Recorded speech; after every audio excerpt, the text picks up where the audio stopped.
this is P22, and he is the most famous mountain lion in the world as well. It can be pretty lonely at the top, as we know.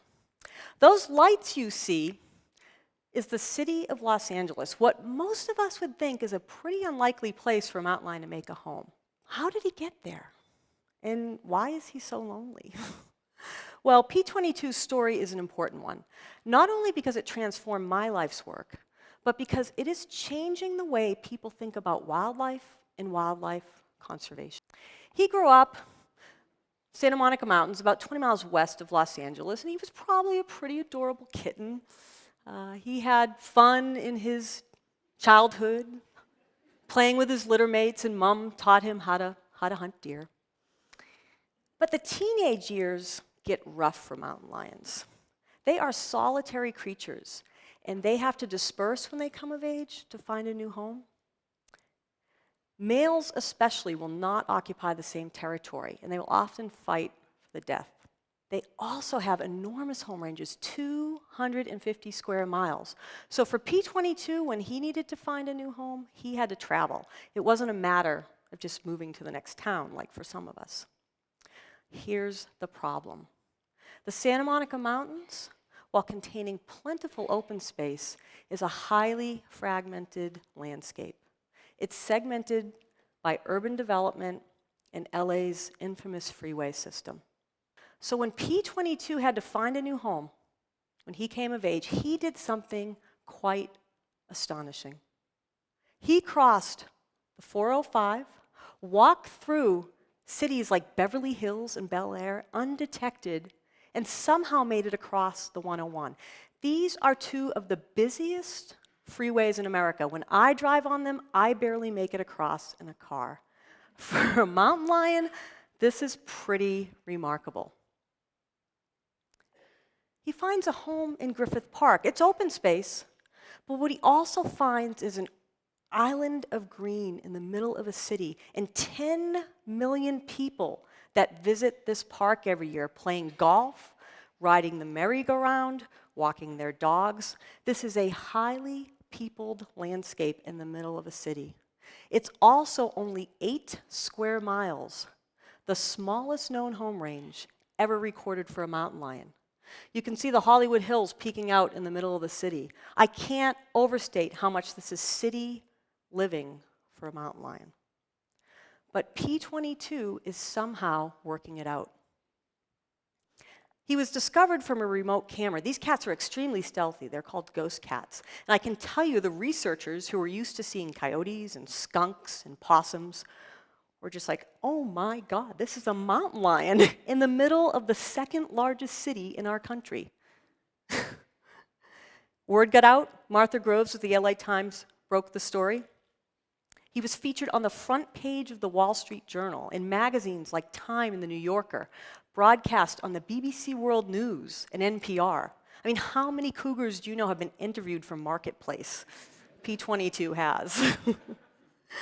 To give you some idea of how popular this cat is, when he decided to take a nap in the crawl space of a home outside Los Angeles, the press descended on the scene, complete with a helicopter buzzing overhead capturing footage. The police had to cordon off the neighborhood because of the crowds. And all over the globe, people tuned in to the live feed to find out what happened to this cat. He has roamed Griffith Park and the Hollywood Hills, but tonight, LA's most famous mountain lion is apparently on a staycation. Now, we showed you the drama unfold live for the first time on the news at 5 o'clock, and tonight our camera is the only one with wildlife crews as they try to coax P22 out. NBC4's Robert Kovacic joins us live right now from the balcony where those wildlife teams are working well into the night. Robert. Chuck and Colleen, let's just say this is one cool cat. One cool cat indeed. His big break to fame really came, though, with Steve Winter's famous photo. Steve Winter has photographed big cats around the world, and not usually in urban settings. When P22 captured his attention, he spent 14 months getting this now famous photo. And what this was a game changer about was that usually these cats, like tigers and leopards, we're used to seeing them in a natural setting. Steve had the imagination to capture this cat in something we're not used to. And this, when it appeared in the National Geographic 2013 December issue, his fame grew internationally. He has a celebrity following. Rainn Wilson, James Cameron, Susie Amos, Ed Begley Jr. all have posed with his likeness. And this fame isn't about fear. As in the newscast, once P-22 slipped away to his home back in Griffith Park, people were tuning in out of fascination. They wanted to get a glimpse of this cat. Indeed, he's seen as a normal part of the city. Taking a selfie with P-22 is known as a thing. And that, to me, is the real story here. P-22 is seen as a neighbor, is seen as part of the LA community. People like having him around. His celebrity is being used to change the way we see where nature should be. And that has significant implications for wildlife worldwide. As I told you, P-22 transformed my life's work. I'm a national park girl. In my 25 years in environmental leadership, I've worked in two of the largest parks, Yosemite and Yellowstone. My idea of nature and where wildlife should be are places like that, these untrammeled wild spaces. So when I read the story of P-22, I was astonished. Isn't LA about smog and traffic and concrete and people? How could a mountain lion be living there? And why would he even want to? I went down and hiked through Griffith Park. I'd never been there with the National Park Service researchers. And as we're tracking him, I'm walking around this park, and there's people walking their dogs, and there's the LA skyline, and there's the Hollywood sign. It dawned on me. This cat has more imagination than I do. Why can't a mountain lion live in a city? Why is the human-built environment always seen as off limits to wildlife? If it's good enough for a mountain lion, who are we to judge? Now, the answer to that question, which a lot of you will give, is safety. Living with mountain lions comes with risk. Of course it does. Living with wild animals comes with risks. But if mountain lions wanted to eat us, they would. They're stealth predators. And I can tell you the risk of living with all wildlife is minimal, especially compared with some of the human threats we face. Automobiles? In Los Angeles County alone, automobiles have killed over 700 people on average a year. Mountain lions have been responsible for just 3 deaths since 1986. Now, these are just statistics, and statistics, of course, do not diminish the tragedy when somebody is attacked or killed by wildlife. But it puts the risk in perspective. Living in mountain lion country is much safer than living in car country. And what you might not know is you already live with them. The next time you're on a Los Angeles freeway, this is what you're not seeing.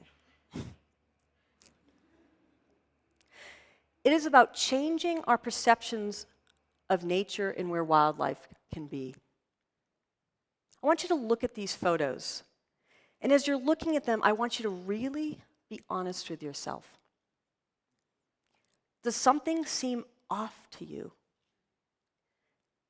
Are you mentally trying to place these animals in a landscape you're more comfortable with, like a forest or a meadow or something free of human intrusion? I can tell you that the wildlife probably aren't longing for it like you are. Let me give you a great example of this. This is El Capitan, famous granite formation in Yosemite. Most of us would consider nature and where wildlife should be. And indeed, El Capitan is wonderful nesting territory for peregrines. High cliffs for protection, lots of open space where they can hunt their prey. The next photo. San Jose City Hall, right in downtown San Jose. What most of us would consider pretty far on the opposite end of the spectrum from El Capitan. But I can tell you, for a peregrine, it's pretty similar. High cliffs to raise their young, lots of open space to hunt. And indeed, meet Fernando. Fernando is one of the peregrines that have been successfully living at San Jose City Hall for years. Now, this does require some accommodation on our part. The city workers there are used to seeing carcasses on their windowsills. And there are certain times of year they can't window wash. They have to severely limit access, but it's working. Sometimes wildlife can adapt to human spaces. The real question is, can we adapt to wildlife? The traditional view of conservation has been to put the people here and the wildlife here, and to put aside protected places like Yosemite and Yellowstone. And we need to keep doing that. Wildlife needs protected areas. But I can tell you it's not entirely working. Even in our best protected places on the planet, national parks, wildlife is having a hard time. We need to challenge these notions of boundaries, because what science is telling us now is nature needs to be connected to work across large landscapes. And for that to work, we have to foster a new paradigm of conservation, which is coexistence, wherever we can. This doesn't mean treating wildlife like pets. You don't want to go up to P22 and give him a pat on the head or feed him. But it's not about habituating wildlife. It is about habituating ourselves to the wild world. We have to look at cities as just as essential to conservation as we have looked at national parks. This is essential for the future of wildlife. As I've told you, I'm a national park girl and always will be. But these days, I'm spending most of my time working on wildlife protection in cities, and I just finished a book about it. If you had told me that a few years ago, I would have laughed at you. But it was P22's story that really changed my work and my way of thinking. So what I haven't told you is the end of the story. P22 and why he is lonely. Well, he's never going to get a date. He's never going to have a family. It is very unlikely another mountain lion would make that trek. So he's probably going to die a lonely bachelor in Griffith Park. And that is the plight of all mountain lions in the Santa Monica Mountains. They can't get dates. This is from the National Park Service, who is studying these cats. And by the way, P, if you're wondering, stands for Puma, and 22, so he's the 22nd cat collared in the study. You can see from this map that these animals exist in islands of habitat. They are hemmed in by freeways and development, so that when they try to find a new home and find a mate, they cannot. And often what happens is they are killed in trying to do so. P32 is a great example. P32 was born probably about where P22 was, made an extraordinary journey across 4 major roads, only to be killed on the 5. This is the reality of what happens to these cats in an urban setting. And the reason just the loss of one mountain lion there becomes problematic is this is a very small population, the gene pool. And that's why the researchers are concerned with the love lives of these cougars, because the genetic diversity is collapsing, and these mountain lions may not have a future. But wait, there is a Hollywood ending here. Because of P22's story, because really, who can't relate to being dateless and lonely and trapped by traffic? The world has launched a movement called Save LA Cougars. This isn't just an LA story or a California story. People across the globe are wanting to save these remarkable cats and do something that to me is unprecedented. Transform what most of us would consider irredeemably non-nature into a place that people and cars and wildlife can all coexist. Putting a parkway over one of LA's notorious freeways so that mountain lions can have a future in that area. In my 25 years in conservation, I've never seen such an outpouring of support. The scientists have been talking about this for over a decade, but it was P22's story that inspired people. And that is what a lonely mountain lion has done for conservation. I want you to think about this for your own cities and towns. Not every city can have a mountain lion, and probably not every city could. But wildlife, large and small, needs us to shift our thinking, to see our peopled spaces as places where wildlife may be able to exist. For instance, the monarch butterfly. Populations are declining in some places as much as 90% from historic levels. What's the solution? Well, one easy way you can help them is to plant milkweed. You can do that in an apartment balcony. You can put in bat boxes and bird feeders and bird baths and pollinator gardens, even in a city.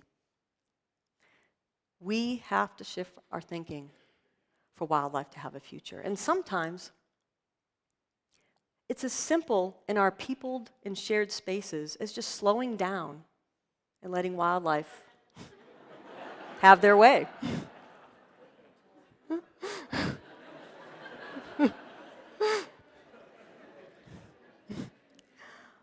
Wildlife can, at times, live in cities and should and needs to have a future. They have proven themselves willing to compromise. What will we do?